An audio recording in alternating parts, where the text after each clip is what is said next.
একসময় সৌমেন মিত্র ছায়া সঙ্গী ছিলেন। সিপিএম এর সঙ্গে চোখে চোখ রেখে লড়াই করেছেন। মা কালীর ভক্ত, তার বিরুদ্ধে দুর্নীতির অভিযোগ বিরোধীরাও কখনো তোলেনি। তিনি মমতা বন্দ্যোপাধ্যায়ের পুরনো দিনের সৈনিক তাপস রায়, বরানগরের বিধায়ক। উত্তর কলকাতায় বরাবরই ডাকাবুকো নেতা বলে পরিচিত একদা কংগ্রেসী নেতা তাপস রায়।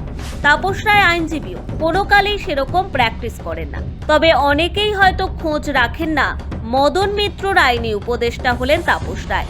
ইদানিং ঘরোয়া আলোচনায় তাপস রায় আকছার বলেন, যে ধরনের ঘটনা প্রবাহ চলছে তাতে রাজনৈতিক জীবন হয়তো খুব আনসেরিমোনিয়াস ভাবে শেষ হবে। এর থেকে ভালো ডিজার্ভ করি।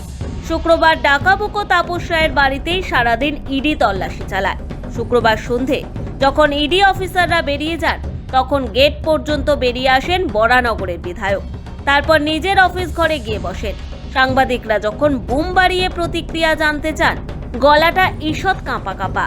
বাড়িতে ইডি এসেছিল, যেন এই ব্যাপারটাই মেনে নিতে পারছেন না। আমার সেই কোনো আর্থিক কোনো কারোর সঙ্গে কোনো যে নেওয়া দেওয়া এই সমস্ত প্রশ্ন আপনারা দেখতে থাকুন, আপনারা কিছুদিন ওয়েটিং করুন। ওদের কাজ হয়ে গেছে, ওরা বেরিয়ে গেছে, আমি কি বলবো। ওরা এসেছিল, অনেক সকালে এসেছিল, ওরা যতক্ষণ থাকার থেকেছে, যা জিজ্ঞাসা করে জিজ্ঞাসা করেছে, সমস্ত কিছু। সে কোনো দুর্নীতি হোক, চাকরি হোক বা আদারওয়াইজ। সাংবাদিকদের প্রশ্নের জবাবে তাপসবাবু বলেন, আমি কখনো দুর্নীতি করিনি। আমার বিরুদ্ধে কোনো দুর্নীতির অভিযোগ নেই। এসবের পেছনে রাজনীতি থাকতে পারে, তবে আমি আজ এ কথা বললে হয়তো কেউ বিশ্বাস করতে চাইবে না। কোনো রকম কোনো নিয়োগ দুর্নীতির সঙ্গে কোনোভাবেই আমার জড়িত থাকার সুযোগও ছিল না, আর আমি জড়িত নই। হয়তো আমার মনে হচ্ছে এটা কোনো পলিটিক্সের সঙ্গে যুক্ত বলে, রাজনীতি করি বলে হয়তো আমার বললে পরে অন্যরকম শোনাবে, সেটা আমি বলবো না। আমার দল, মাননীয় মুখ্যমন্ত্রী। তাপসবাবুর সন্তানরা খুবই মেধাবী, বিদেশে থাকেন, মেয়ে এখানে। ছাত্র রাজনীতিতে দৌদণ্ড প্রতাপ ছিলেন যে তাপস, তাঁর ছেলে মেয়েরা রাজনীতি থেকে সহস্র যোজন দূরে, কোনো সম্পর্কই নেই। এদিন তাপসের স্ত্রী মেয়ের সঙ্গেও কথা বলেন ইডি অফিসাররা। তাপসবাবুর মোবাইলটি নিয়ে যান ইডি অফিসাররা, সেই সঙ্গে আর কিছু কাগজপত্র।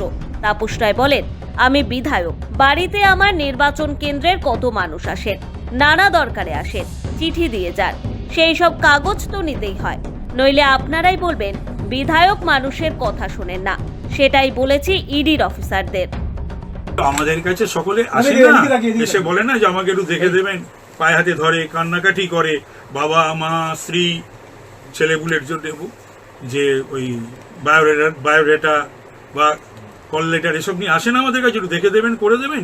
সেই ধরনের কয়েকটি কাগজ তারা পেয়েছে, বহু পুরনো সেগুলো, যদি লোকে তো দিয়ে যায়। সে এখন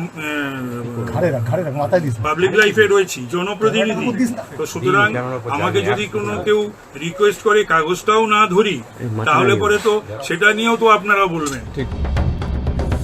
এদিন সকালে 6টা নাগাদ তাপসবাবুর বউবাজারের বাড়িতে ঢোকেন ইডি অফিসাররা, বেরিয়ে যান সন্ধে 6টা নাগাদ।